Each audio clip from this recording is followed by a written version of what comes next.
Welcome to Shodashe Astro. September மாத ராசி பலன்கள் செப்டம்பர் 2025.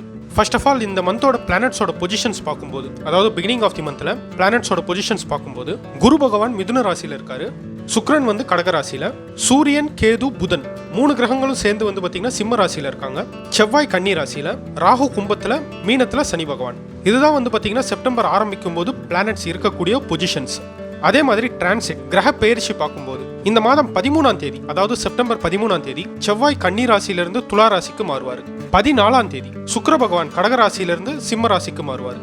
15ஆம் தேதி புதன் சிம்ம ராசியிலிருந்து கன்னி ராசிக்கு மாறுவார். செப்டம்பர் 17ஆம் தேதி சூரிய பகவான் சிம்ம ராசியிலிருந்து கன்னி ராசிக்கு மாறுவார்.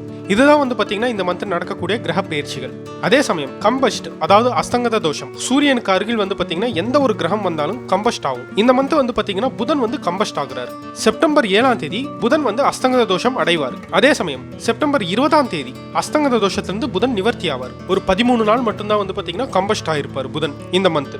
அதே சமயம் ஒரு மேஜர் ஈவென்ட்னு பாத்தீங்கன்னா இந்த மந்த் கிரகணம் 2 கிரகணமே வருது இந்த மந்த். அதாவது சூரிய கிரகணம், சந்திர கிரகணம். இதுல சூரிய கிரகணம் இந்தியாவில் தெரியாது, பட் ஆனா சந்திர கிரகணம் வந்து பாத்தீங்கன்னா இந்தியாவில் இருக்கு. பொதுவா வந்து சந்திர கிரகணம் எந்த இடத்துல நிகழ்தோ அந்த இடத்துல தான் வந்து பாத்தீங்கன்னா எஃபெக்ட்ன்றது இருக்கும். பட் ஆனா சூரிய கிரகணம் அப்படி கிடையாது. ஆல் ஓவர் வேர்ல்டுமே வந்து பாத்தீங்கன்னா ஒரு சின்ன எஃபெக்ட்ன்றது கண்டிப்பா இருக்கும் சூரிய கிரகணத்துக்கு மட்டும். இந்த மந்த் வந்து பாத்தீங்கன்னா சந்திர கிரகணம் சூரிய கிரகணம் ரெண்டுமே வருது. பட் ஆனா சூரிய கிரகணம் இந்தியாவில் தெரியாது, சந்திர கிரகணம் மட்டும்தான் இந்தியாவில் தெரியும். அதாவது சந்திர கிரகணம் செப்டம்பர் 7ஆம் தேதி நைட் 8:58க்கு ஆரம்பிக்குது. செப்டம்பர் 8ஆம் தேதி விடிகாலையில, அதாவது 7ஆம் தேதி நைட் 8ஆம் தேதி விடிகாலையில 2:25 வரையும் இருக்கு. 2:25 AM வரையும் சந்திர கிரகணம்ன்றது இருக்கு. அதே சமயம் சூரிய கிரகணம் இந்தியாவில் தெரியலன்னாலும் அந்த எஃபெக்ட்ன்றது கண்டிப்பா இருக்கும் உலகம் பூராவே. செப்டம்பர் 21ஆம் தேதி 10:59 மணிக்கு ஆரம்பிக்குது இந்தியன் டைம் படி, நைட் 10:59க்கு. செப்டம்பர் 22ஆம் தேதி விடிகாலையில 3:23 வரையும் இருக்கு. அதாவது 21 September 10:59 PM to 22 September 3:23 AM. இது வந்து பாத்தீங்கன்னா சூரிய கிரகணம் நடக்கக்கூடிய டைம். பட் ஆனா இது இந்தியாவில் தெரியாது, பட் ஆனா இம்பாக்ட்ன்றது இருக்கும் கண்டிப்பா ஓவராலா பார்க்கும்போது. இதுதான் வந்து பாத்தீங்கன்னா இந்த மந்தோட பிளானட்ஸோட பொசிஷன்ஸ் அண்ட் மேஜர் சேஞ்சஸ்.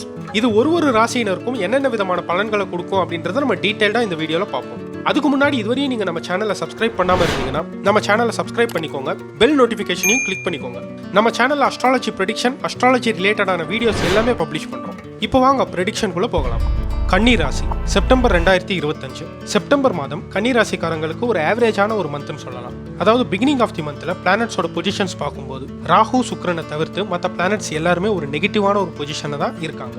ஜன்ம ராசிலேயே செவ்வாய், சப்தமஸ்தானத்துல சனி, 10ஆம் வீட்டுல குரு, 12ஆம் வீட்டுல சூரியன் கேது புதன், எல்லாமே ஒரு நெகட்டிவான ஒரு பொசிஷன் தான். சுக்கிரன் ராகு மட்டும்தான் கொஞ்சம் நல்லா இருக்காங்க. மாதம் பிறக்கும் போதே வந்து பாத்தீங்கன்னா ஒரு நார்மலான ஒரு டைம் பீரியட் தான். குறிப்பா வந்து பாத்தீங்கன்னா கோவப்படாதீங்க, கோவத்தை கொஞ்சம் கண்ட்ரோல் பண்ணிக்கிறது நல்லது கன்னி ராசிக்காரங்களுக்கு. ஏன்னா ஜன்ம ராசிலேயே செவ்வாய், சப்தமஸ்தானத்துல இருக்கிற சனி பகவானும் செவ்வாயை பார்ப்பாரு. இதனால கொஞ்சம் பொறுமையா இருக்கிறது நல்லது, கோவத்தை கண்ட்ரோல் பண்ணிக்கிறது நல்லது. கோவத்தால பிரச்சனைகள் வரதுக்கு நிறைய வாய்ப்புகள் இருக்கு. வண்டி வாகனத்துல போகும்போதும் கொஞ்சம் கவனமா இருக்கிறது நல்லது. ஏன்னா கன்னி ராசிக்கு அஷ்டமாதிபதி செவ்வாய் ஜன்ம ராசியில இருப்பாரு. எந்த வம்புக்கும் போகாதீங்க. முடிஞ்ச அளவுக்கு வந்து பாத்தீங்கன்னா கொஞ்சம் தூரமா இருக்க பாருங்க பிரச்சனைகளுக்கு.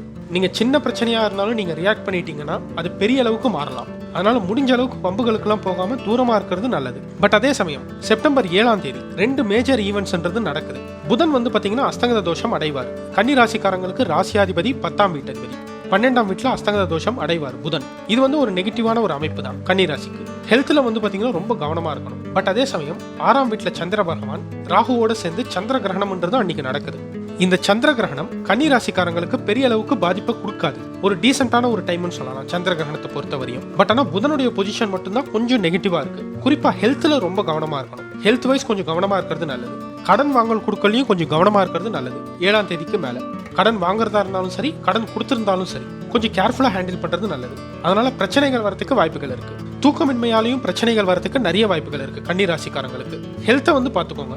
செப்டம்பர் 13ஆம் தேதி ஜன்ம ராசியில இருக்கிற செவ்வாயும் 2ஆம் வீட்டுக்கு மாறுவாரு. அதாவது வாக்குஸ்தானம் தனஸ்தானம்னு சொல்லக்கூடிய 2ஆம் வீட்டுக்கு மாறுறாரு. செவ்வாய்க்கு 2ஆம் வீடு அந்த அளவுக்கு ஒரு ஃபேவரான பொசிஷன் கிடையாது. பேச்சில வந்து ரொம்ப கவனமா இருக்கணும். பேச்சால பிரச்சனைகள் வரதுக்கு நிறைய வாய்ப்புகள் இருக்கு. அக்ரெசிவான பிளானட் செவ்வாய் வந்து 2ல மாறினதுக்கு அப்புறம் யாரு கூடயும் ஹார்ஷா மட்டும் பேசிடாதீங்க. முடிஞ்ச அளவுக்கு வந்து பாத்தீங்கன்னா பொறுமையா இருக்க பாருங்க. பணப்புழக்கமும் வந்து பாத்தீங்கன்னா கொஞ்சம் குறையலாம். மணி ஷார்டேஜ் அப்படின்றது தெரியலாம் ஒரு 13ஆம் தேதிக்கு மேல. செலவுகளை கொஞ்சம் பார்த்து பண்றது நல்லது கன்னி ராசிக்காரங்க. செப்டம்பர் 14ஆம் தேதி சுக்கிர பகவான் கடக ராசியிலிருந்து சிம்ம ராசிக்கு, அதாவது கன்னி ராசிக்கு 12ஆம் வீட்டுக்கு மாறுவார். இது வந்து ஓரளவுக்கு ஒரு நல்ல ஒரு பாசிட்டிவான ஒரு பொசிஷன் தான். பட் இருந்தாலும் மற்ற பிளானட்ஸ்லாம் வந்து பார்த்தீங்கன்னா கொஞ்சம் நெகட்டிவான ஒரு பொசிஷன்ல இருக்கிறதால இந்த சுக்கிர பகவானுடைய இந்த ரிசல்ட்ன்றது கொஞ்சம் குறையலாம், அந்த அளவுக்கு தெரியாம போகலாம், அந்த பாசிட்டிவ் ரிசல்ட் தெரியாம போகலாம். குறிப்பா வந்து பாத்தீங்கன்னா 15ஆம் தேதி 17ஆம் தேதி, அதாவது 15ஆம் தேதி புதன் வந்து 12ஆம் வீட்டுல இருந்து ஜென்ம ராசிக்கும், 17ஆம் தேதி சூரியன் வந்து 12ஆம் வீட்டுல இருந்து ஜென்ம ராசிக்கும் மாறுவாங்க. இது வந்து ஒரு நெகட்டிவான ஒரு பொசிஷன் தான் சூரியனுக்கும் புதனுக்கும். இதனால வந்து பாத்தீங்கன்னா அந்த சுக்கிரனுடைய பாசிட்டிவ் ரிசல்ட்ன்றது தெரியாம போகலாம் அந்த அளவுக்கு. 17ஆம் தேதிக்கு மேல வந்து பாத்தீங்கன்னா கொஞ்சம் கவனமா இருக்க வேண்டிய டைம் பீரியட் தான் கன்னி ராசிக்காரங்களுக்கு. ஏன்னா சூரியன் வந்து ஜென்ம ராசிக்கு மாறுவார். அது மட்டும் இல்லாம சனி வந்து சூரியனையும், சூரியன் வந்து சனி பகவானையும் பார்ப்பாங்க. ஒரு மியூச்சுவல் ஆஸ்பெக்ட் அப்படின்றது இருக்கும். சனி சூரியன் வந்து பாத்தீங்கன்னா பகை கிரகங்கள், அவங்க ரெண்டு பேரும் ஒருத்தர் பாக்குறது வந்து பாத்தீங்கன்னா ஒரு நெகட்டிவான ஒரு அம்சம் தான் கன்னிக்கு. குறிப்பா கவர்மெண்ட் ஜாப்ல இருக்கிறவங்களாம் கொஞ்சம் கவனமா இருக்கிறது நல்லது. கூடவே வந்து பாத்தீங்கன்னா செப்டம்பர் 21ஆம் தேதி சூரிய கிரகணம் நடக்குது. இந்த சூரிய கிரகணம் வந்து பாத்தீங்கன்னா கன்னி ராசிலேயே நடக்குது. இது கன்னி ராசிக்காரங்களுக்கு ஒரு நெகட்டிவான ஒரு அம்சம்னு சொல்லலாம். இந்த கிரகணம் வந்து பாத்தீங்கன்னா ஒரு நெகட்டிவான ஒரு டைம் தான் கன்னிக்கு. இந்த கிரகணம் நடக்கும்போது கெரியர்ல ரொம்ப கவனமா இருக்க வேண்டிய டைம் பீரியட். அதுலயும் குறிப்பா வந்து பாத்தீங்கன்னா கவர்மெண்ட் ஜாப்ல இருக்கிறவங்களாம் ரொம்ப கவனமா இருக்கணும். அரசியல்ல இருக்கிறவங்க இன்னும் கவனமா இருக்கணும்னு சொல்லலாம். அரசியல்ல இருக்கிறவங்க ரொம்ப பொறுமையா இருக்கிறது நல்லது இந்த டைம்ல. ஏன்னா அவங்களுடைய ரெப்புடேஷன் அப்படின்றது ஸ்பாயில் ஆகலாம். அவங்க பண்ணாத தப்புக்கு கூட வந்து பாத்தீங்கன்னா வீண் பழி வர்றதுக்கு நிறைய வாய்ப்புகள் இருக்கு. இந்த கிரகணம் வந்து ஒரு நெகட்டிவான ஒரு டைம்னு சொல்லலாம் அரசியல்வாதிகளுக்கும் அரசு வேலையில இருக்கிறவங்களுக்கும். கன்னி ராசிக்காரங்களுக்கு 21ஆம் தேதிக்கு மேல மெடிக்கல் ஃபீல்ட்ல இருக்கிறவங்களும் கொஞ்சம் கேர்ஃபுல்லா இருக்கிறது நல்லது. ஓவராலா ஜாப் அண்ட் பிசினஸ்ல இருக்கிறவங்க கொஞ்சம் கவனமா இருக்கிறது நல்லது. ஒரு மந்தமான டைம்னு சொல்லலாம் பிசினஸ் பண்றவங்களுக்கு. ஜாப்ல இருக்கிறவங்க உயரதிகாரி ஏதாவது பேசினாலும் அட்ஜஸ்ட் பண்ணிட்டு போறது நல்லது. ஜாப் சேஞ்ச் பண்றது அந்த அளவுக்கு நல்ல ஒரு ஐடியா கிடையாது கன்னி ராசிக்காரங்களுக்கு. ஓவராலா கன்னி ராசிக்காரங்களுக்கு ஒரு ஆவரேஜான ஒரு டைம் பீரியட்னு சொல்லலாம் செப்டம்பர் 2025. இந்த மாதம் முழுக்கவே வந்து பாத்தீங்கன்னா கொஞ்சம் கேர்ஃபுல்லா இருக்கிறது நல்லது கன்னி ராசிக்காரங்க. முடிஞ்ச அளவுக்கு வந்து பாத்தீங்கன்னா பொறுமையாக இருக்கிறதால அந்த நெகட்டிவ் ரிசல்ட்டையும் நீங்க பாசிட்டிவா கூட நீங்க சேஞ்ச் பண்ணிக்கலாம். ஒரு ஆவரேஜ் வந்து கன்னிக்கு செப்டம்பர் 2025. இதுவரையும் நீங்க செப்டம்பர் மாதத்திற்கான கோச்சார பலன்களை பார்த்திருப்பீங்க.